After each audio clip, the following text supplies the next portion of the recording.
तेजिल Katare with lots of energy. Let me start with today's session. आज हम लोग RTP जो आपका मई 24 का जो अटेम्प्ट है उसके लिए जो आरटीपी आया है उसके बारे में हम लोग डिस्कस करेंगे। इसी वीडियो में मैं आपको एक थॉट प्रोसेस दूंगी कि अगर क्वेश्चन आता है तो आपने किस तरीके से चीजों को सोचना है। दूसरी बात, मैं इसी वीडियो में आप लोग का प्रैक्टिस भी हो जाएगा बिकॉज आप लोग क्वेश्चन सॉल्व कर रहे हैं ऑल ओवर द जो भी तुम्हारा ऑल ओवर द सिलेबस जितने भी क्वेश्चंस आते हैं उसमें से कुछ गिने चुने क्वेश्चंस यहाँ पर आरटीपी में आते हैं। तो आपका एक कहीं ना कहीं रिविजन टाइप्स भी हो जाता है फॉर ऑल द चैप्टर्स जितने भी है आपके। अलोंग विद दैट जो एमसीक्यू का लेकर जो स्टूडेंट को ऐसा लगता है कि पता नहीं कितने कॉम्प्लिकेटेड आएंगे कितने ईजी आएंगे, उन सारी चीजों पर भी आपको ये आरटीपी से अंदाजा लग जाएगा कि एमसीक्यू ऐसा कोई बहुत भारी ऐसा कोई डिफिकल्ट चीज नहीं है। अगर आपने सही तरीके से पढ़ा है, अगर आपने सारी चीजें डिटेल में पढ़ी है, अगर आपको प्रोविजन पता है तो एमसीक्यू को आंसर करना is not a big deal. It's kind of a case study only. अगर आप देखते हो तो ये MCQ is nothing but what, ये पूरा एक केस स्टडी फॉर्म करके देंगे। बस आपको ये डराने के लिए थोड़ा लंबा केस स्टडी होगा, एक आध पेज का केस स्टडी होगा एंड देन उस पर आपको 4-5 क्वेश्चंस एज द केस में भी आपको पूछे जाएंगे। तो केस स्टडी बेस्ड क्वेश्चंस या एमसीक्यू इतना भी कोई डिफिकल्ट पार्ट नहीं है। जैसे आप डिस्क्रिप्टिव में लिखते हो आपको बस एमसीक्यू में जवाब देना है। बस मेक श्योर कि ये जो केस स्टडीज या एमसीक्यूज दे रहे हैं वो उसमें जो भी वो क्वेश्चंस दे रहे हैं वो बहुत ज्यादा लंबे देने वाले हैं, ये पक्का है, जिसकी वजह से आपका टाइम खराब होने वाला। तो अगर आपको ऐसा लगता है कि एमसीक्यू है तो हम लोग वैसे भी स्कोर कर लेंगे 30 मार्क्स, तो ये सोचने से पहले आपको ये समझना है कि आप कोई भी क्वेश्चन अगर सॉल्व करने वाले हो उसमें जितने भी एमसीक्यूज होंगे वो टाइमली मैनर में सॉल्व करो। मतलब जितने भी मार्क्स का वो क्वेश्चन होगा दैट इनटू 1.5 और 1.6 मैक्स टू मैक्स आपने उतने मिनट्स में, मतलब अगर सपोज मान लो 10 मार्क के एमसीक्यूज अगर आते हैं तो 1.6 मिनट्स मतलब 16 मिनट में आपका पढ़कर उसके जवाब देकर आपने अगले क्वेश्चन की तरफ बढ़ना है, ये कंफर्म है। अगर इससे कम हो पाया वेल एंड गुड, क्यों? क्योंकि आपको वो टाइम मिल जाएगा। यहाँ पर एमसीक्यू अगर आपके फास्ट सॉल्व हो जाते तो राइटिंग करने के लिए जो डिस्क्रिप्टिव में आपका थोड़ा सा कहीं शायद टाइम अगर ऊपर नीचे होता है तो आपको हेल्प जरूर होगी। आई नो कि मैंने 1.6 बहुत स्ट्रिक्ट रखा है बट यस 1.8 मिनट में भी हो सकता है, बट वो एकदम कट टू कट आप चलोगे तो इसलिए मैंने थोड़ा सा मार्जिन रखते हुए मैं हमेशा बोलती हूँ कि 1.6 में ट्राई करो कि 1.5 टू 1.6 मिनट पर मार्क के हिसाब से आपका कंप्लीट हो जाना चाहिए। तो late me start without any wasting your time and yes okay, question number 1। अब ये जो क्वेश्चन है इस सारे क्वेश्चन का पूरा समरी मैंने ऑलरेडी साइड पे लिखा है।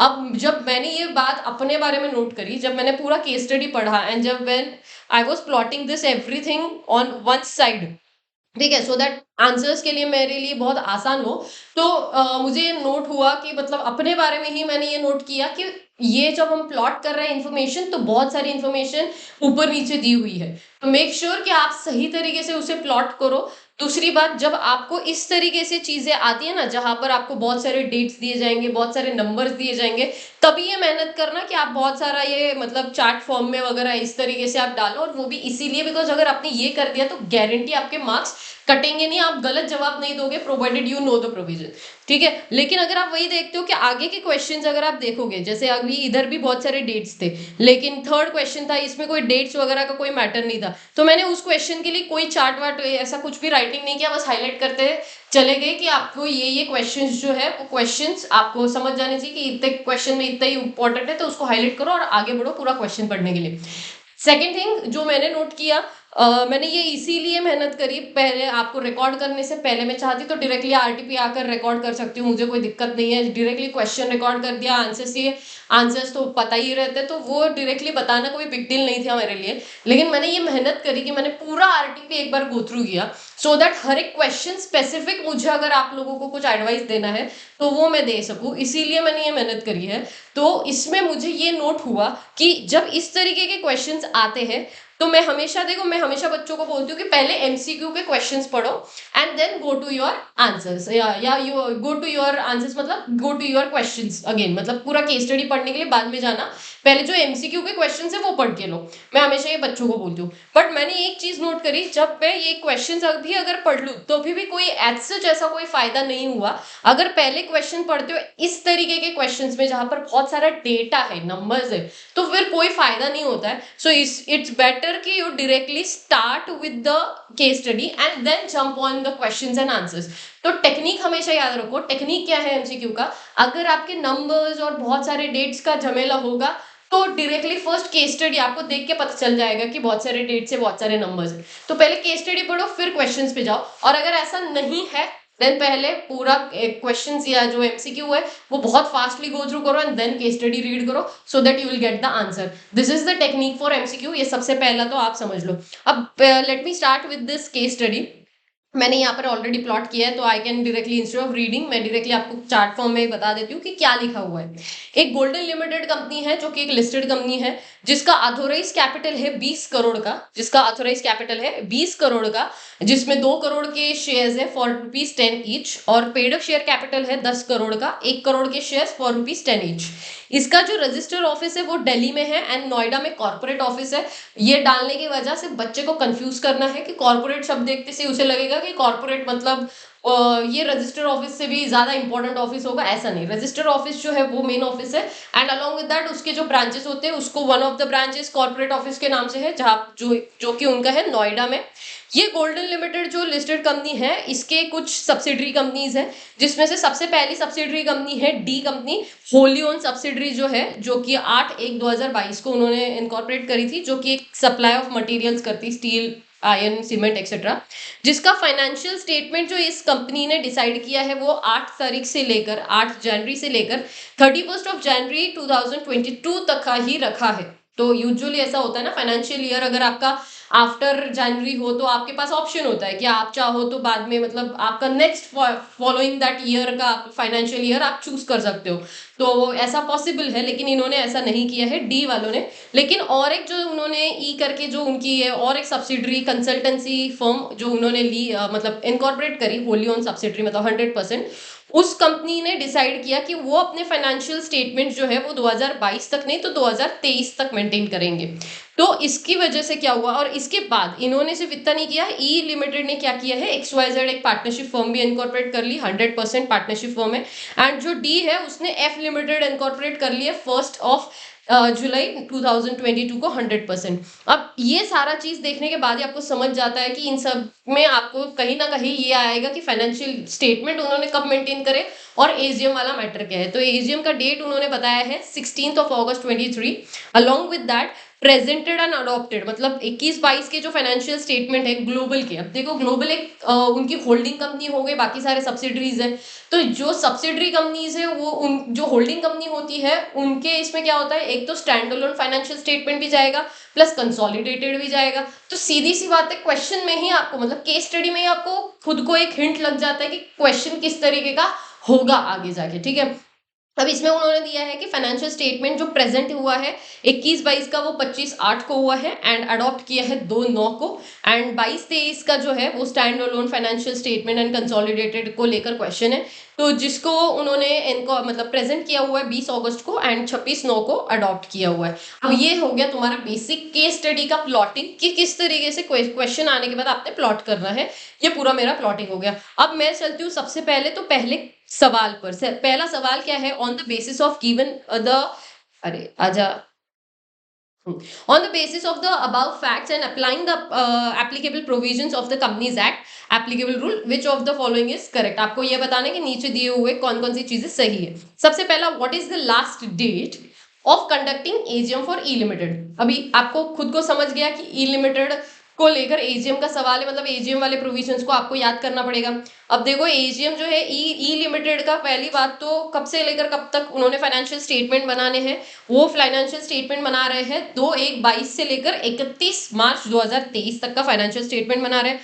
वो आए हैं 2 जनवरी को आए हैं 2022 को एज अ कंसल्टेंसी फर्म आए हैं होली ओन सब्सिडरी। अभी उनके लिए ये सवाल पूछा गया है कि उन्होंने जो उनका लास्ट डे है कब किस चीज के लिए एजीएम कंडक्ट करने के लिए वो कौन सा होगा। नाउ प्लीज अंडरस्टैंड, जब भी हम लोग फाइनेंशियल स्टेटमेंट की बात करते हैं, अब बिकॉज ये जो फाइनेंशियल स्टेटमेंट जो ये पूछ रहे हैं ये आया ही इनकॉर्पोरेट हुआ है 1 जनवरी 2022 को, मतलब एंड हम लोग 22-23 एंड 21-22 ये 2 ही साल की बात कर रहे हैं। रहे हैं पूरे क्वेश्चन में, इसका मतलब ईयर ऑफ इनकॉर्पोरेशन के बारे में बात हो रही है। जैसे ही हमारे दिमाग में आ जाता है ईयर ऑफ इनकॉर्पोरेशन, तो एजीएम का बहुत सिंपल सा फंडा है कि जब भी आपका ईयर खत्म होगा वहां से लेकर 9 महीने को आपको कैलकुलेट करना है। 9 मंथ्स का टाइम है आपको कभी भी आपका एजीएम कंडक्ट करने के लिए। तो the answer is very simple कि आपका देखो first of all last date of the financial year क्या है आपका 31 ऑफ मार्च 2023, ये आपका लास्ट डेट है। वाई? बिकॉज आपका फाइनेंशियल ईयर आपने ये मेंटेन करना है, तो इसकी वजह से इसके बाद प्लस 9 मंथ्स कर देना, तो प्लस 9 मंथ्स कर दोगे तो answer will B D, that is 31 of December 2023। उसके बाद इसी पर दूसरा सवाल, what is the due date for conducting the AGM of Golden Limited for the year ended 31st of March 2023? अब देखो गोल्डन लिमिटेड के बारे में बात हो रही है, मतलब लिस्टेड वाले जो कंपनी, जो बिग शॉट कंपनी है, सब जो होल्डिंग कंपनी है उसके बारे में बात कर रहे हैं लोग। अब ये बोल रहे हैं कि ये जो लिस्टेड कंपनी है गोल्डन लिमिटेड, ईयर एंड कब हो रहा है 31 ऑफ मार्च 23 को, और इनको ये पूछा गया कि भाई तुम एजीएम कब रखोगे। तो सिंपल सा फंडा है, ईयर ऑफ इनकॉर्पोरेशन तो है नहीं गोल्डन लिमिटेड का, बाकी तो गोल्डन लिमिटेड तो चलते आ रही है, मतलब नॉर्मल एजीएम वाला फंडा आएगा इधर। तो नॉर्मल एजीएम क्या बात करता है, तो 6 months from the end of your financial statement. तो जब भी कभी आपके फाइनेंशियल ईयर जब खत्म होता है, नॉट स्टेटमेंट, फाइनेंशियल ईयर जब खत्म होता है प्लस 6 मंथ्स कर दो। तो फाइनेंशियल ईयर खत्म हुआ 31 ऑफ मार्च 23 को, तो प्लस 6 मंथ्स अगर आप कर देते हो तो कितना आता है, सितंबर ना, हाँ सितंबर आएगा। तो प्लस 6 मंथ्स इज सितंबर, so your answer should be a 30 सितंबर 2023। सो सीधी सी बात है। Next, the company's Act 2013 provides that in addition to stand-alone financial statement, the company shall also prepare the consolidated financial statement। Obviously बात है, golden limited है तो golden limited तो ऑब्वियसली कि गोल्डन लिमिटेड एक होल्डिंग कंपनी है, तो अपना अकेले का भी बनाएगी stand alone, and along with that बाकी के भी फाइनेंशियल, मतलब सबके साथ भी फाइनेंशियल स्टेटमेंट बनाएगी। तो इसीलिए उन्होंने बोला है कि अगर ये बनाना है उनको, तो अब उनके फाइनेंशियल स्टेटमेंट, मतलब 2022 तक का जो फाइनेंशियल स्टेटमेंट है, इसमें किस किस के फाइनेंशियल स्टेटमेंट इंक्लूड होंगे वो आपको बताना है। तो ध्यान से देखो, सबसे पहले तो आपको ये समझना पड़ेगा कि कब कौन सी कंपनी इनकॉर्पोरेट हुई और कौन सी कंपनी अपने किस तरीके से आगे बढ़ रही है, ठीक है। तो अगर ध्यान से देखते हो तो ये 2023 तक का हम लोगों को देखना है। तो ईयर ऑफ इनकॉर्पोरेशन यहाँ पर, मतलब ये भी कंपनी 23 से पहले है, ये भी कंपनी 23 से पहले है, ये भी कंपनी 23 से पहले है, लेकिन ये देखो कि क्या ये भी कंपनी है, हाँ द आंसर इज यस। तो इसका मतलब क्या हुआ कि कौन सी कंपनी है कि जो आपका जो सारे क्राइटेरियाज को पूरा करेगी,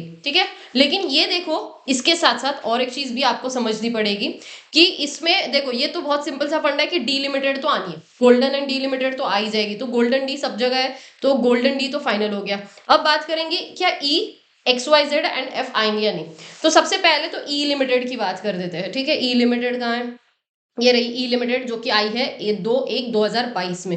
अब 2/1/2022 में आने की वजह से हम लोग भी 2022 के बारे में ही बात कर रहे हैं, 2022 के बारे में बात कर रहे हैं, मतलब वो तो पहले इनकॉर्पोरेट हो गए, मतलब ई लिमिटेड का भी बनाना पड़ेगा। तो ई लिमिटेड भी सब जगह पे है, तो ठीक है, तो ये ऑप्शन तो कट हो गया। उसके बाद ई के बाद हम बात करते हैं XYZ के बारे में। तो XYZ कब आया है, XYZ आया है, XYZ का डेट नहीं लिखा मैंने, एक सेकेंड। XYZ इनकॉर्पोरेट हुआ है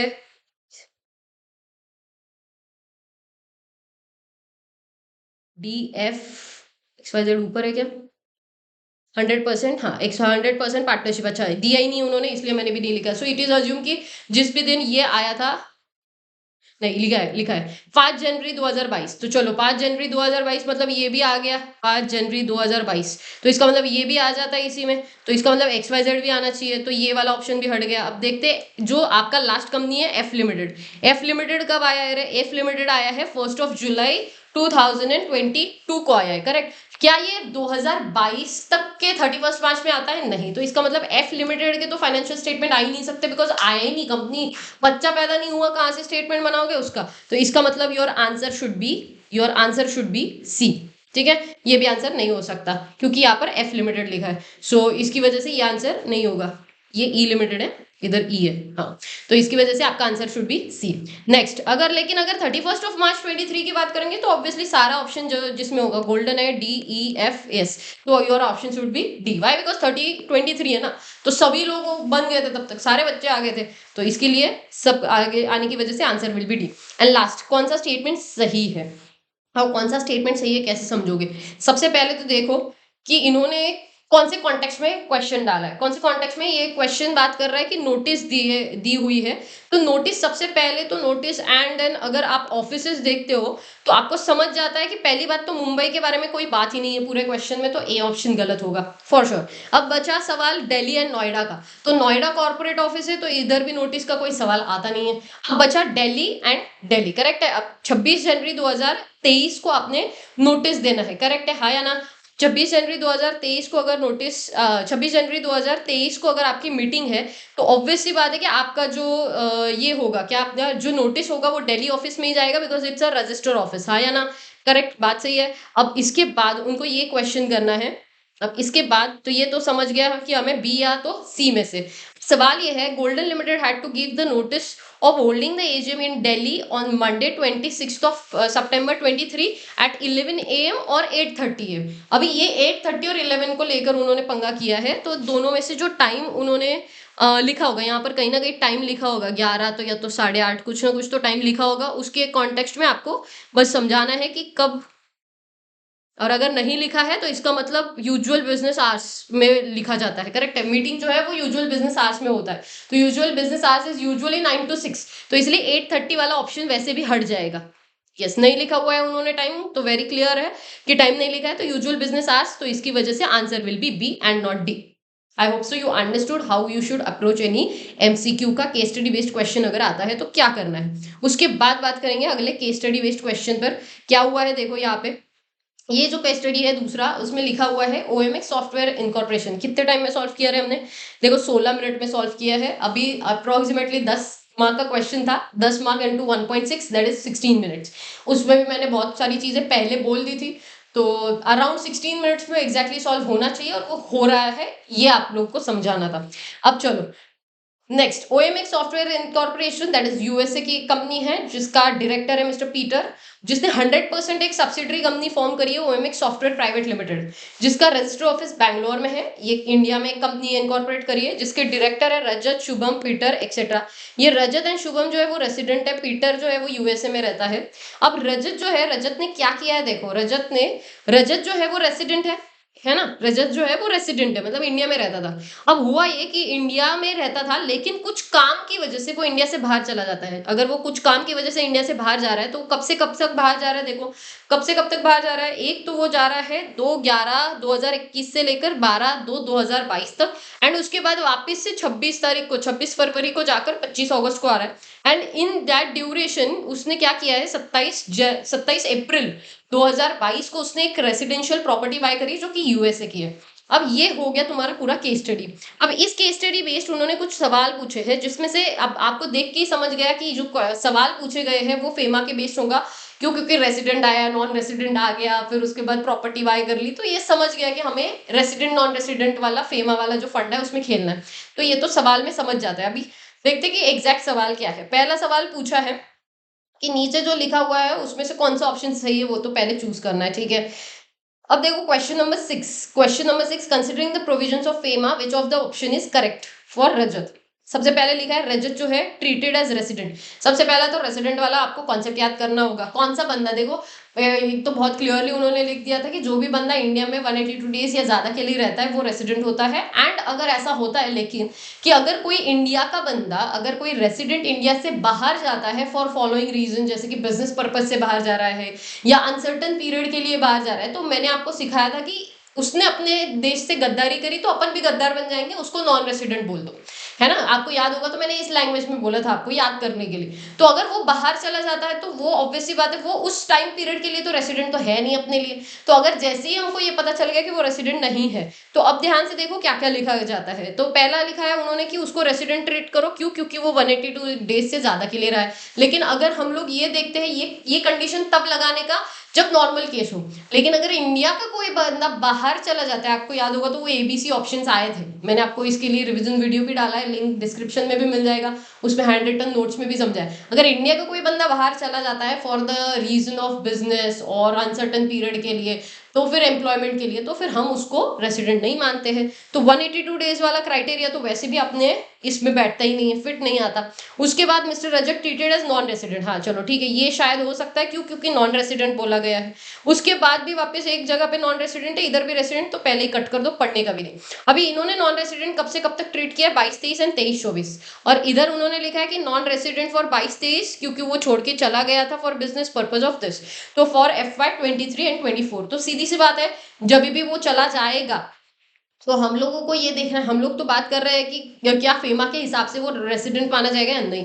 तो सीधी सी बात है, पहले तो देखो अगर कुछ भी समझ में ना आए तो जो बड़ा स्टेटमेंट होगा उसको तुक्का लगा के चूज करने का, पहली बात तो ये।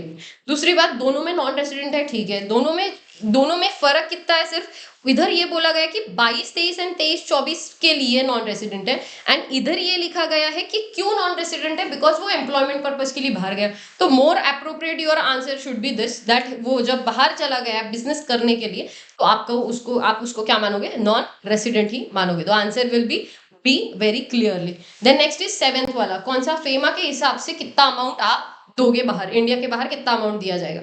तो आपको याद होगा तो शेड्यूल्स पर बेस्ड ये क्वेश्चन है, मैंने आपको पहले ही कहा एक क्वेश्चन शेड्यूल पर कंफर्म आना है, जो पता है कि जो आना है तो उसको छोड़ के नहीं जाने का, तो शेड्यूल्स पर कंफर्म एक क्वेश्चन आना है। उसके लिए भी मैंने आपको सही तरीके से प्लॉटिंग करके दिया था कि जिससे आपको याद रहे। दूसरा एक सवाल आना है आपका रेसिडेंट नॉन रेसिडेंट पे, तो ये तो मैंने आपको तब भी कहा था, आज भी सेम चीज कह रही हूँ और एग्जाम में भी सेम हो रहा है। वो RTP में तो हुआ ही है, एग्जाम में भी होगा ही। तो इसीलिए पहले तो देख लो परमिसिबल अमाउंट कितना लिखा हुआ है। अब with approval of prior approval of RBI, consultancy project होगा तो 1 करोड़ 10 लाख पर प्रोजेक्ट। उसके बाद कंसल्टेंसी के लिए 1 लाख पर प्रोजेक्ट। उसके बाद consultancy without obtaining approval 2 lakh, and without obtaining RBI का अप्रूवल इतना अमाउंट। तो इसमें से सही कौन सा है?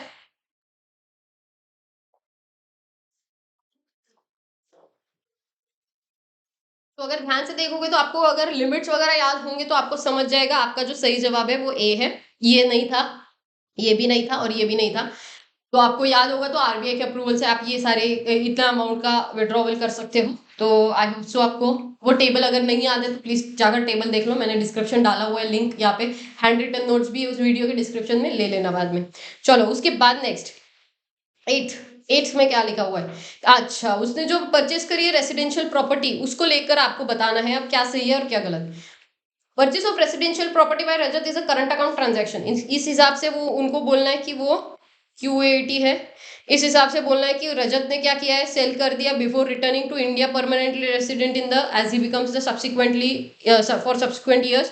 तो उसने property he has to sell, मतलब उसको सेल करना पड़ेगा। यहाँ पर लिखा है purchase of residential property by mister Rajat is treated neither as capital account transaction and nor as CUAT, तो ये दोनों भी ट्रीट नहीं होंगे, और इधर लिखा है कि कैट अकाउंट ट्रीट होगा। तो सबसे पहली चीज तो समझो, उसने बाय कब किया था, उसने बाय किया था 27 तारीख को, 27 अप्रैल को बाय किया था। अब 27 अप्रैल को पहले तो देखो वो रेसिडेंट है या नॉन रेसिडेंट है। तो आपको बहुत क्लियरली समझ में आ रहा है कि वो नॉन रेसिडेंट है, क्यों, क्योंकि वो बाहर था 27 अप्रैल में। तो अगर वो बाहर है तो इसका मतलब वो अपने लिए रेसिडेंट है नहीं। दूसरी बात, उसने प्रॉपर्टी कहाँ बाय करी, उसने प्रॉपर्टी बाय करी आउट ऑफ इंडिया, उसने प्रॉपर्टी बाय करी आउट ऑफ इंडिया। तो बाय भी आउट ऑफ इंडिया हुआ है, बंदा भी आउट ऑफ इंडिया का है, तो इंडिया की कोई प्रॉपर्टी को हाथ नहीं लगाया उसने, ना इंडिया के किसी बंदे ने बाहर वाली प्रॉपर्टी में कोई अल्टरेशन किया है, तो कैपिटल अकाउंट तो होने से रहा। दूसरी बात, अनलेस परमिटेड, अनलेस मतलब prohibited always permitted current account होता है, लेकिन because it's a property asset liability की बात है, एक्सपेंडिचर है नहीं, तो करंट अकाउंट ट्रांजैक्शन भी ये होता नहीं है। तो इसका मतलब बहुत क्लियरली यू अंडरस्टूड कि ए एंड किधर गया, हाँ A एंड D ऑप्शन तो वैसे ही कट हो गया आपका।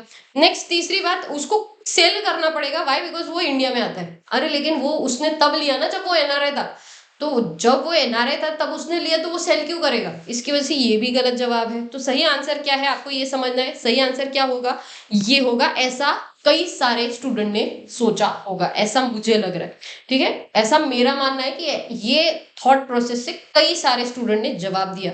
However, understand the right answer is also that only, that is C. Why? मैं ऐसा मान के चल रही हूँ कि ऐसा स्टूडेंट ने यही सोचकर जवाब दिया होगा, लेकिन मुझे ऐसा लगता है कि ये थोड़ा सा ट्रिकी क्वेश्चन था, इसलिए मैंने स्टार मार्क करके रखा हुआ है। आप लोग भी आपके इधर ऐसा इस तरीके से चीजें लिख के रख देना, so that you will get to know कि कौन सा RTP में भी कौन सा क्वेश्चन है जो बहुत एक्सट्रीम इंपॉर्टेंट है, जो आपको एक बार तो एटलीस्ट देख के जाना चाहिए। तो 8th वाला सवाल अच्छे से करके जाना। उसके बाद अगली बात, अगला कौन सा है? अगला कौन सा है अपना? अगला है 9th क्वेश्चन। ठीक है, 9th क्वेश्चन किसके बेस्ड है? एलएलपी बेस्ड है। ठीक है, एलएलपी तो बहुत चिंदी होता है।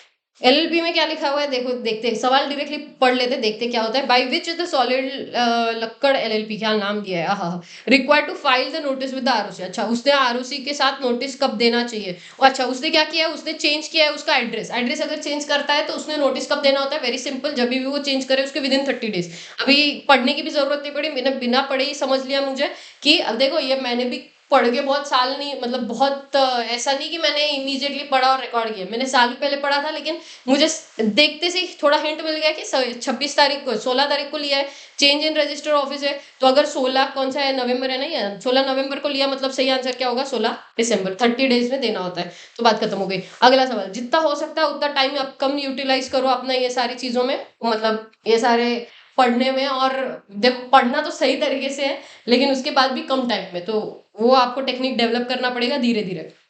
उसके बाद जो अगला सवाल है, आखिरी सवाल एमसीक्यू में, जो एक ड्रुक सॉफ्टवेयर कंपनी है जो ऑस्ट्रेलिया की है, जिसका एक मुंबई में ऑफिस है, जिसका मैनेजिंग डायरेक्टर जो है वो मिस्टर अरुण है। उसके बाद एक मिस्टर रणवीर है। उसके बाद ये तीनों जो है, ये तीनों डायरेक्टर्स थे, रणवीर, रमेश, नवाज, ये तीनों डायरेक्टर्स है। एंड लवीना करके है जो एक सीएस है। ये जो है ये रेसिडेंट है, दोनों भी डायरेक्टर्स। तो अब सवाल क्या पूछा जा रहा है? सवाल ये पूछा जा रहा है कि कंपनी का जो फॉर्मेशन हुआ है, कंपनी का जो फॉर्मेशन हुआ है, अब ये कंपनी के फॉर्मेशन में किस किस को आपको, अच्छा हाँ, अगर कन्विक्ट होते हैं तो किस किस को अपने मतलब किस किस का साइन लगता है? तो हमें सबको पता है, जब भी कंपनी इनकॉर्पोरेट होती है, तब ऑथोराइज करने के लिए, जब भी पर्सन आपको ऑथोराइज करना होता है, उस वक्त आपको सारे डायरेक्टर्स का साइन लेना पड़ता है। तो ऑब्वियसली बात है, ये जो सीएस है मिस्टर लवीना, वो छोड़कर बाकी सबका नाम जिस भी ऑप्शन में जाएगा वो ऑप्शन सही होगा। अभी किधर है वो ऑप्शन? ये तो ऑप्शन नहीं है। इसमें किसका नाम है? इसमें चारों का नाम है। ठीक है, इसमें लवीना का नाम है, तो ये भी हटा दो। इसमें दो लोग, D should be the option. Yes, D is the option. समझ आई बात? तो सीधा सा आपको थोड़ा सा आइडिया लगाना है, मैंने ज्यादा पढ़ा भी नहीं, और फिर भी आप मेरे को अंदाजा आ जाता है। तो वैसे ही आपके साथ भी होगा, सेम होगा। तो उसकी उसका लोड मत लेना, सेम चीजें आपके साथ भी होंगी, बस matter of practice, that's it, nothing else then that. एक राम प्राइवेट लिमिटेड, एक जो होल्डिंग कंपनी है, जिसकी एक सब्सिडरी कंपनी है लक्ष्मण प्राइवेट प्राइवेट लिमिटेड, उसके पी एंड एल के बारे में बताया है उन्होंने।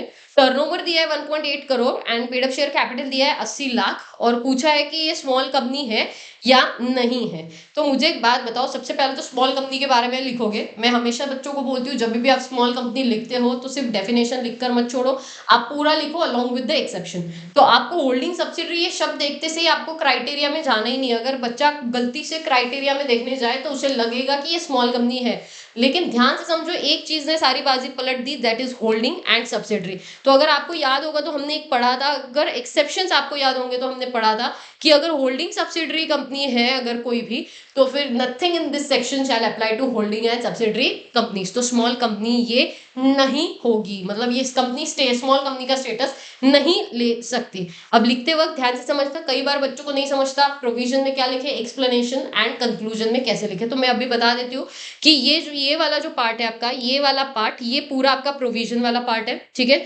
यहां से लेके इन द इंस्टेंट केस तक, यहां से लेकर जो इन्फॉर्मेशन दिया है, तो ये प्रोविजन हो गया तुम्हारा, ये एक्सप्लेनेशन हो गया तुम्हारा, जो बच्चों को नहीं समझ में आता कि कैसे डिवाइड करना है, तो मैंने बता दिया। एंड लास्ट ये जो है कि ये नहीं स्मॉल कंपनी का स्टेटस ले सकता, यहाँ से अराउंड ये डिड नॉट क्वालिफाई, तो ये वाला जो लाइन होगा ये तुम्हारा कंक्लूजन वाला लाइन होगा। तो इस तरीके से आपको आंसर को डिवाइड करना है एंड आंसर को लिखना है। प्लीज मेक श्योर सिर्फ इतना ना लिखे आप, ये exception irrespective of what kind of question is been asked, मतलब मेन में भी ऐसा पॉसिबल है कि सिर्फ लिमिट्स पर क्वेश्चन पूछे, लेकिन उसके बावजूद भी एक्सेप्शन लिखो। एक्सेप्शन पूछा तो वैसे भी लिख रहे हैं, लेकिन उसके बावजूद भी लिमिट्स हो, सिर्फ लिमिट्स पर क्वेश्चन है, सिर्फ ये लिखना है, उसके बावजूद भी आप लोग एक्सेप्शन लिखो। दूसरी बात, यहाँ पर एज में भी प्रिस्क्राइब, अगर आपको याद होगा तो एक लिमिट और था, अगर एज में भी प्रिस्क्राइब 100 करोड़ वगैरह 200 करोड़ हमने पढ़ा था, तो वो जो एज में प्रिस्क्राइब वाला लाइन है, अगर वो लिख पाओ तो प्लीज जरूर लिखना एग्जाम में वो एज में प्रिस्क्राइब वाला लाइन। और चाहिए तो नीचे एक ऐसे बॉक्स कर देना, बॉक्स में लिख देना paid up share capital greater than 4 crore. ये शायद आपके मॉड्यूल में भी दिया हुआ है, if I am not wrong, आपके मॉड्यूल में भी लिखा हुआ है। तो बॉक्स में थोड़ा सा ऐसा ऐसा करके लिख देना, तो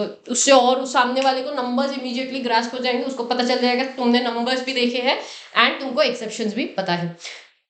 लेट्स गो। अच्छा, क्वेश्चन, पहले क्वेश्चन देखते हैं, अगला सवाल। क्वेश्चन नंबर 12 क्या लिखा हुआ है? क्वेश्चन नंबर 12 में लिखा हुआ है, Prakash and some of his friends are the members of Prakash focus limited. तो ये फोकस लिमिटेड है जिसमें एक प्रकाश करके बंदा है और उसके कुछ दोस्त है।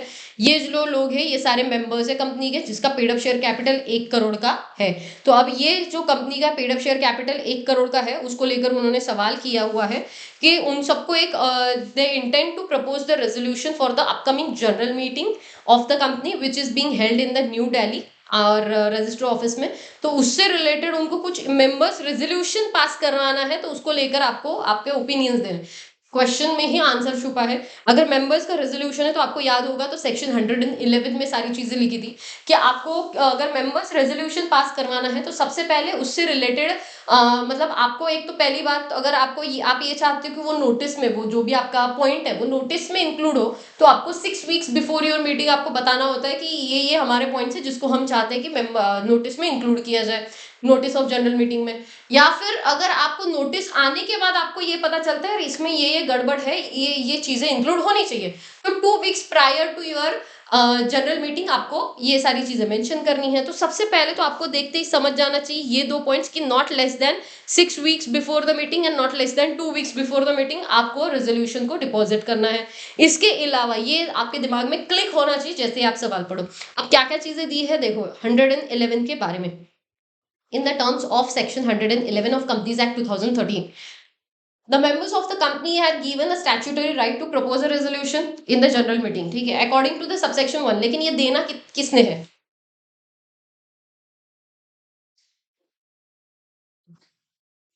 ये देना किसने है?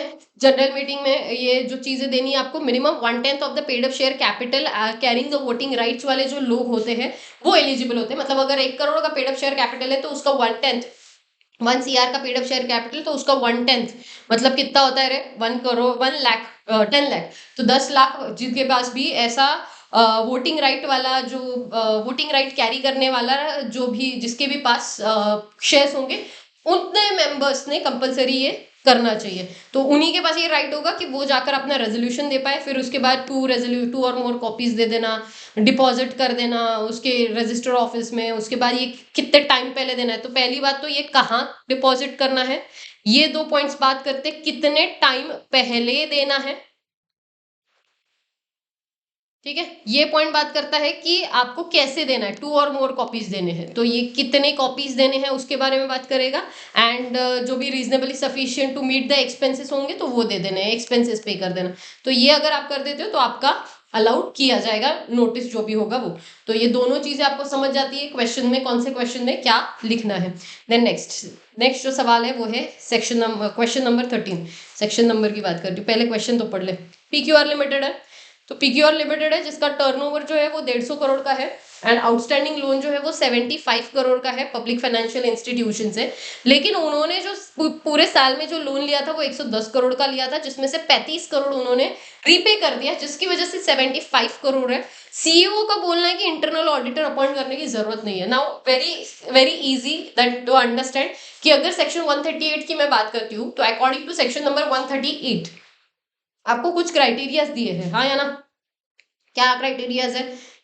Section number 138 along with the rule 13 of the companies accounts rule 2014 में ये लिखा हुआ है कि कोई भी कंपनी जिसका टर्नओवर 200 करोड़ या फिर उससे ज्यादा है for immediately preceding financial year का, और आउटस्टैंडिंग लोन या तो फिर बोरोइंग्स है of the banks from the banks और फाइनेंशियल इंस्टीट्यूशंस एक्सीडिंग 100 करोड़ का। लेकिन ये वाला जो पॉइंट है ना, ये ड्यूरिंग द फाइनेंशियल ईयर का नहीं था, ये सिर्फ इतना लिखा कि प्रीसीडिंग फाइनेंशियल ईयर में 200 करोड़ के ऊपर जा रहा है टर्नओवर या नहीं वो देखो। लेकिन ये जो लोन है ना, लोन क्या होता है कि लोन आ भी सकता है, फिर उसको रीपे करके आप चाहो तो ऐसा भी हो सकता है ना कि आपने 31 मार्च तक आपने वो विद इन क्राइटेरिया फिट होने के लिए आप रीपे कर दो फिर वापस ले लो, तो ये पॉसिबल है यहाँ पर मैनिपुलेशन हो।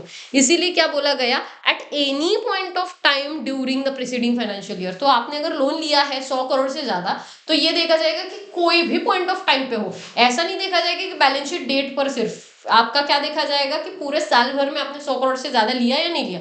हमारे क्वेश्चन में लिया था, वाई? बिकॉज 110 करोड़ था, करेक्ट है, 110 करोड़ था, तो हमारे क्वेश्चन के हिसाब से तो लिया है उन्होंने। तो अगर 110 करोड़ है लिया है, इसका मतलब उसको इंटरनल ऑडिटर अपॉइंट करने की जरूरत है। तो सीईओ ने जो कहा था क्या वो सही है? The answer is no. तो आपका आंसर नहीं होना चाहिए। उसके अलावा उन्होंने और एक सवाल पूछा है, तो सीईओ, पहले तो सीईओ गलत है। दूसरा ये पूछा है कि क्या director wanted mister Nagendra, that is ex employ, क्या उसको आप इंटरनल ऑडिटर अपॉइंट कर सकते हो या नहीं? तो हमको पता है ये एक्सटर्नल स्टैट्यूटरी ऑडिटर की बात नहीं करें, इंटरनल ऑडिटर की बात करें। तो internal auditor could be a CA, CS, such professional as may be decided by the company, as may be decided by the audit firms internal functions के लिए। एंड इंटरनल ऑडिटर के लिए may और may not be the employ of the company, मतलब possible है कि employ भी हो तो भी कोई दिक्कत नहीं है, या तो नहीं है तो भी ठीक है। तो ये जो है इन सबको, पहली बात तो इनको ऑडिटर अपॉइंट करने की जरूरत है, यहाँ पे लिखा है कौन करने की जरूरत है। तो पहली बात तो CEO is not right. Why C is not right? Why? Because internal auditor तो अपॉइंट करना पड़ेगा, बट बिकॉज यहाँ पर लिखा हुआ है कि एम्प्लॉय हो भी सकता, नहीं भी हो सकता, तो यस, जो भी बंदा जो एक्स एम्प्लॉय था वो एज अ इंटरनल ऑडिटर आ सकता है। आई hope so you got the point. Next, अगला सवाल आपके सामने। ये जो सवाल है ये इसके बारे में बात करता है कि ऑरेंज लिमिटेड करके एक कंपनी है जो जिसमें तमिलनाडु एंड आंध्र प्रदेश के 60% स्टेक है, मतलब it's kind of a government company. 22-23 में उन्होंने 22-23 का उनका फाइनेंशियल ईयर है, जिसका जो एनुअल जनरल मीटिंग है उन्होंने रखा है 17 अगस्त 2023 को, और उसके बाद मीटिंग अडजर्न हो गई है। तो आपका जो फाइनेंशियल स्टेटमेंट है वो आपको कब सबमिट करना पड़ेगा?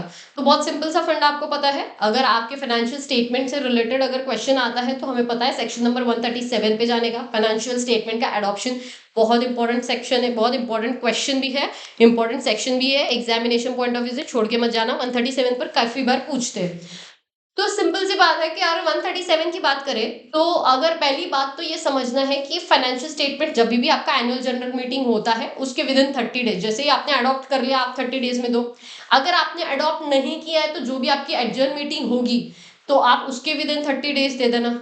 अगर वैसा भी नहीं होता है तो last day of the AGM जिस भी दिन होगा, सपोज मान लो आपने फाइनेंशियल स्टेटमेंट अडॉप्ट ही नहीं करे, तो जो भी प्रोविजनल आपके फाइनेंशियल स्टेटमेंट है वो दे देना within 30 days from the last day on which the AGM should have been happened और the date when the AGM has happened. तो आपको unadopted financial statement provisional basis पे देने होते हैं, एंड देन बाद में जब फाइनल कर दोगे तब दे देना। तो यही सारा जो कॉन्सेप्ट है यही सारा इधर लिखा हुआ है, 30 डेज वाला क्राइटेरिया।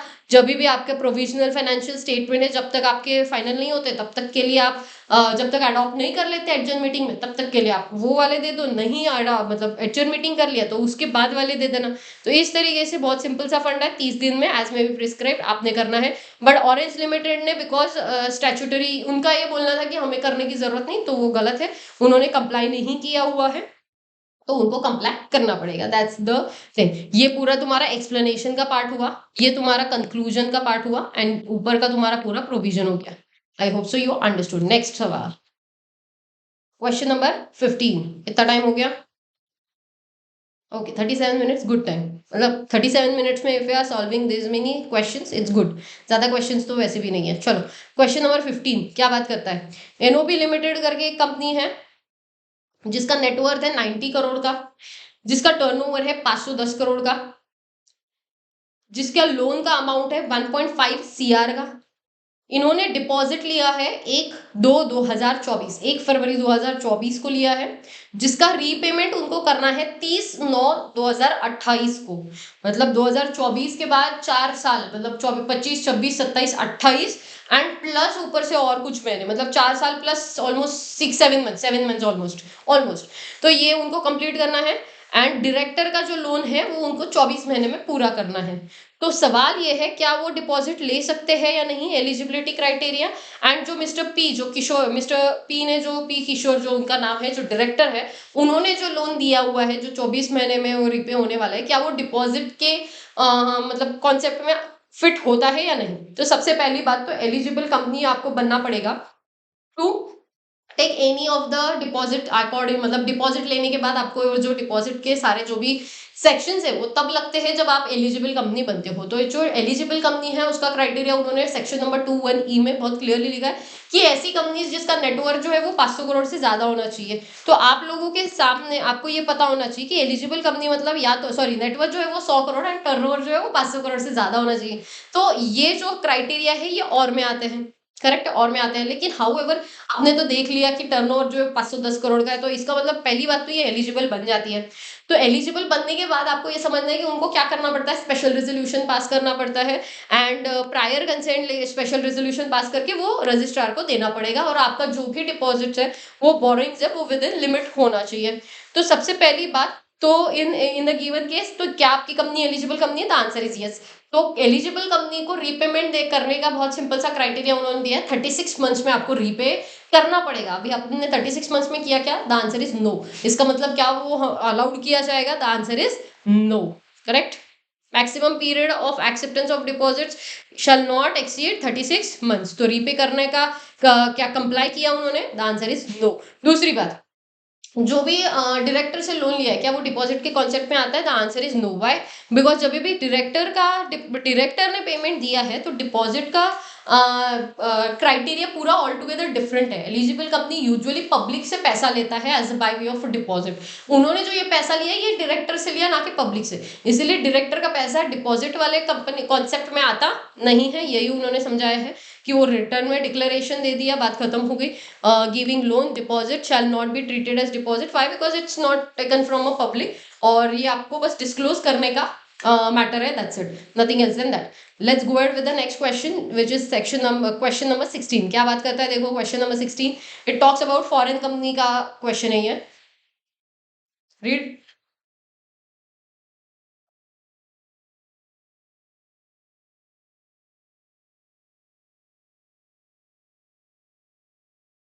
क्या बात करिए? देखो, fine publisher register in Tokyo began to operating its in India during the financial year 2009. The company has submitted all the necessary documents and register specified due date 1st of March को उन्होंने shift कर दिया principal office in Tokyo. ठीक है। Is it fine publishers required to undertake any steps? तो आपको provisions बताने हैं। सो बेसिकली बाहर की कंपनी है, 380 लगेगा। जब भी कंपनी अपना office register office, sorry sorry sorry sorry alter कर देती है, तो आपको डॉक्यूमेंट सबमिट करने होते हैं, आपको फॉर्म देना, प्रिस्क्राइब फॉर्म में सारे डिटेल देने होते हैं 30 days from date of alteration. तो ये सेक्शन नंबर 30 से रिलेटेड है, 30 डेज ऑफ अल्टरेशन में आपको बताना पड़ता है। नेक्स्ट, एलएलपी के बारे में सवाल है। एलएलपी का जो क्लेम है वो ये है कि Mohit is a creditor of ABC LLP. ABC LLP करके है, जिसका बंदा है, जिसका क्रेडिटर है, मतलब मोहित। ये क्रेडिटर जो है, ये मोहित क्रेडिटर है। इसके पास, इसको पैसा कितना देना है? 10 लाख का देना है। कंपनी के एसेट है 7 लाख के, तो 3 लाख का शॉर्टफॉल अगर है कंपनी के पास, तो क्या ये मेंबर से मांग सकते हैं? क्या जो भी डिमांड, जो भी डेफिसिट है, क्या वो मेंबर से मांग सकते हैं क्या? The answer is no. Very simple question, आपको भी आंसर मिल गया होगा। एलएलपी है, सेपरेट लीगल एंटिटी है। दूसरी बात, मेंबर्स की लाइबिलिटी हमेशा लिमिटेड होती है to the extent of the share in that LLP. तो 7 लाख रुपए रीपे होंगे, 3 लाख रुपए मेंबर से डिमांड नहीं कर सकते। This is your answer. अगला सवाल है जनरल क्लॉज एक्ट पर। सवाल के आखिर में ही आपको समझ गया, ये शायद ये क्वेश्चन मैंने करवाया भी था, या ये क्वेश्चन है भी आपके मॉड्यूल्स में। क्या मैंगो ट्री जो है, मैंगो ट्री जो 100 साल से ज्यादा के लिए, क्या उसको आप इमूवेबल प्रॉपर्टी बोलोगे या नहीं? The answer is very simple. सबसे पहले तो आपको इमूवेबल प्रॉपर्टी का कॉन्सेप्ट याद आना चाहिए। इमूवेबल प्रॉपर्टी में 4 चीजें इंक्लूड करी गई थी, अगर याद होगा तो। Land, benefits arising out of the land, things attach to the earth, and permanently fastening जो होता है, वो होता है आपका लैंड। तो आपको ये इमूवेबल प्रॉपर्टी मैंने तब भी कहा था, बहुत एक्सट्रीम इंपॉर्टेंट है, तो तब भी कहा था, आज भी सेम चीज कह रही हूँ। इमूवेबल प्रॉपर्टी पहले तो आपको करके जाना चाहिए। दूसरी बात, क्या इमूवेबल प्रॉपर्टी जो मैंगोज है, क्या वो इमूवेबल प्रॉपर्टी है? The answer is yes. Why? Because of this things attach to the earth, and इसकी वजह से ये इमूवेबल प्रॉपर्टी आएगी, क्योंकि आपको मैंगो ट्री से बेनिफिट भी मिलते हैं, तो इसकी वजह से वो इमूवेबल प्रॉपर्टी है। उसके बाद ये सवाल थोड़ा सा अलग है, मतलब यूजुअली ये सवाल नहीं आता है, बट अलग थोड़ा सा डिफरेंट क्वेश्चंस इंस्टीट्यूट ने पूछा है। अभी तक के जितने भी क्वेश्चंस थे वो एक्सपेक्टेड चीजों पर ही पूछे गए हैं, but one of the question which was quite unexpected चीज पर आया हुआ, reading a statute as a whole. मतलब बेसिकली इंटरप्रिटेशन में आपको ये समझाना है कि आप पूरा स्टैट्यूट एज अ होल जब आप स्टडी करते हो, तो किस तरीके से आप इंटरप्रिटेशन के रूल्स को या इंटरप्रिटेशन उस चीज के लिए करते हो, मतलब यूज करते हो उस चीज का। तो आपको ये पहला वाला जो लाइन है, ट्राई करो कि आप you write the same line as it is. It is elementary principle that the construction of the statute, that is the construction of the statute, is to be made for all the parts together and not only one part. तो as a statute as a whole बोलने के बाद तो सारे parts consider करोगे ना, अकेला थोड़ी ना। The true meaning of several clauses and the words of each of the clause should be interpreted to bring the harmony with the another provision। मतलब at par, मतलब क्या बोल सकते हो, सिंक में लाने के लिए, हार्मनी में लाने के लिए आपने एक provision with the another provision, इस तरीके से आपने क्या करना चाहिए, इंटरप्रेट करना चाहिए। कई बार लेकिन ऐसा हो सकता है कि आप लोगों के कुछ वर्ड्स होते हैं एनैक्टमेंट में जो कि कुछ लिमिटेशंस या क्वालिफिकेशंस रखते हैं, जैसे कि for example the word notice. ठीक है, जब भी सेक्शन में या एक्ट में आपको ये दिखता है notice should be given, then the notice can be a written notice also, can be a oral also. तो oral verbal notice is also sufficient. लेकिन जब ये लिखा जाता है notice should be served, notice should be served का मतलब होता है there has to be a return notice. तो ये उनका इंटेंशन रिटर्न नोटिस का होता है, ये उन्होंने बहुत क्लियरली बताया है। तो इस तरीके से आप लिख सकते हो। एंड लास्ट सवाल जो है अगेन शेड्यूल पर है, विनिंग लॉटरी अलाउड होता है क्या? नहीं, ये तो प्रोहिबिटेड है। विनिंग लॉटरी के लिए आप पैसा विड्रॉ नहीं कर सकते, तो 50,000 तो छोड़ ही दो। And last is cultural tour के लिए आपने विड्रॉ करना है, तो आपको याद होगा, तो हमने देखा था कि शेड्यूल के हिसाब से आपको परमिशन दी लेनी पड़ेगी, किससे? गवर्नमेंट ऑफ इंडिया से, ministry of human resource of development से। Then only you can withdraw within the permissible limit, आप विड्रॉ कर सकते हो। जनरल या स्पेसिफिक परमिशन कई बार आपको लगती है, तो आपको वो लेनी पड़ेगी। एंड फर्स्ट शेड्यूल के हिसाब से तो लॉटरी टिकट तो प्रोहिबिटेड है, तो उसके लिए पैसा विड्रॉ नहीं हो सकता। बस इतना ही उन्होंने समझा दिया फेमा के हिसाब से। तो आप ये सारे क्वेश्चंस को आई होप सो आपको समझ गए होंगे कि कहाँ पर कैसे रिएक्ट करना है, कहाँ पर कौन से सवाल का जवाब कैसे देना है, क्या थॉट प्रोसेस होना चाहिए। मैंने आपको बहुत बार बोला है, please make sure FEMA schedules छोड़ के मत जाना, उस पर एग्जाम में क्वेश्चंस आना ही आना है। अगर देखो ये 4 मार्क का सवाल फेमा पे आया, इससे पहले भी एमसीक्यू थे, दो या तीन एमसीक्यू थे ऑलमोस्ट उस पे, तो कम तकरीबन उधर भी आपको 8-10 मार्क का आया, तो 6 मार्क का उधर था, तो 4 मार्क इधर आया। ये भी पता नहीं 4 मार्क के लिए आएगा या 6, तो तकरीबन 10 से 12 मार्क आपको इसी पे आना है। आपको पता है 10 से 12 मार्क कहाँ से आ रहा है, तो अगर 10 to 12 marks you already know, then please make sure that you are prepared for this. Okay, with interpretation you can't say anything. General clause फिर भी इमूवेबल प्रॉपर्टी पे यू ऑलरेडी नो कि काफी हाई चांस है कि exam में questions आए, तो please make sure that you are prepared for all these things and strategically पढ़ाई करो। All the very best. Please do share this video with lots of people to understand how you should think when you get the questions, what are the presence of mind, or what are the techniques, or what kind of presence of mind should be there while you are answering any question। And exam में भी आपने उतने ही जैसा आप जितना practice करोगे वैसे ही आपका एग्जामिनेशन में भी रिफ्लेक्शंस आते हैं। तो please make sure that you practice a lot. Right, भले मे बी राइटिंग में आप सिर्फ कीवर्ड्स लिखो, कोई दिक्कत नहीं, but you must write. Okay, till then, till the next video, take care, bye bye।